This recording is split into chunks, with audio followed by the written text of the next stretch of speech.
চাকরি প্রত্যাশী ভাই বোনেরা, আশা করি সবাই ভালো আছেন। আজকে এই ভিডিওতে বন অধিদপ্তরের অধীনে 2টি পদের বিপরীতে টোটালি 106 জনের নিয়োগ বিজ্ঞপ্তি নিয়ে হাজির হয়েছি। তো আসুন জেনে নেই নিয়োগের বিস্তারিত। বিভাগীয় বন কর্মকর্তার কার্যালয়, সামাজিক বন বিভাগ, ঢাকা। বন ভবন, মহাখালী, ঢাকা 1212।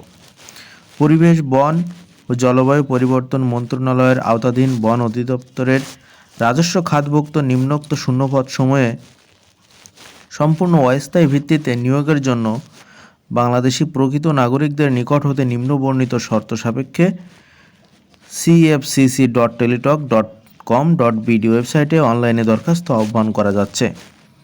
অনলাইন ব্যতীত কোনো আবেদন গ্রহণ করা হবে না। তো আসুন এবার জেনে নেই পদ দুইটি কী কী। প্রথম পদের নাম হচ্ছে ফরেস্ট গার্ড, বন প্রহরী। এখানে টোটালি 95 জনকে নিয়োগ দেওয়া হবে। বেতন গ্রেড 17, বেতন স্কেল 9,000 থেকে 21,800। শিক্ষাগত যোগ্যতায় বলা হয়েছে কোনো স্বীকৃত বোর্ড হতে উচ্চ মাধ্যমিক সার্টিফিকেট সমমানের পরীক্ষা উত্তীর্ণ। উচ্চতা 163 সেন্টিমিটার হতে হবে, বুকের মাপ হতে হবে 76 সেন্টিমিটার। দ্বিতীয় পদটি হচ্ছে অফিস সহায়ক। এখানে পদ সংখ্যা 11টি। বেতন গ্রেড 20, বেতন স্কেল হবে 8,250 থেকে 20,010। শিক্ষাগত যোগ্যতায় বলা হয়েছে কোনো স্বীকৃত বোর্ড হতে মাধ্যমিক স্কুল সার্টিফিকেট বা সমমানের পরীক্ষা উত্তীর্ণ এবং সুস্বাস্থ্যের অধিকারী হতে হবে।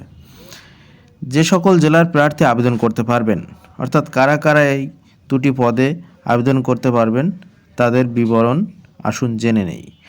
ঢাকা, গাজীপুর, মানিকগঞ্জ, মুন্সিগঞ্জ, নারায়ণগঞ্জ, নরসিংদী, মাদারীপুর, রাজবাড়ী, শরীয়তপুর, কিশোরগঞ্জ ও টাঙ্গাইল জেলার প্রার্থীরা আবেদন করতে পারবেন।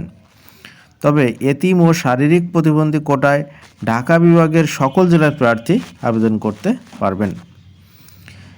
এবার আবেদন ফর্ম পূরণ ও নিয়োগ সংক্রান্ত শর্তাবলী। আবেদন শুরুর তারিখ 14/02/2023, অর্থাৎ 14 ফেব্রুয়ারি 2023 তারিখে আবেদন শুরু করা হবে বা আপনারা আবেদন করতে পারবেন। এই তারিখে আবেদনকারী ন্যূনতম বয়স হতে হবে 18 বছর এবং 25/03/2020 খ্রিস্টাব্দ তারিখে সর্বোচ্চ বয়স হতে হবে 30 বছরের মধ্যে।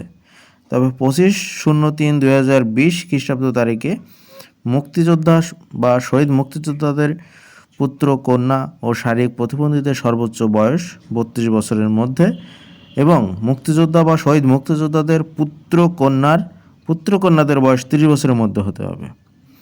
বয়স প্রমাণের ক্ষেত্রে কোনো এফিডেভিট গ্রহণ করা যাবে না বা গ্রহণযোগ্য নয়। কোনো সরকারি বা আধা সরকারি বা স্বায়ত্তশাসিত প্রতিষ্ঠানে কর্মরত প্রার্থীগণকে যথাযথ কর্তৃপক্ষের অনাপত্তি সহ আবেদন করতে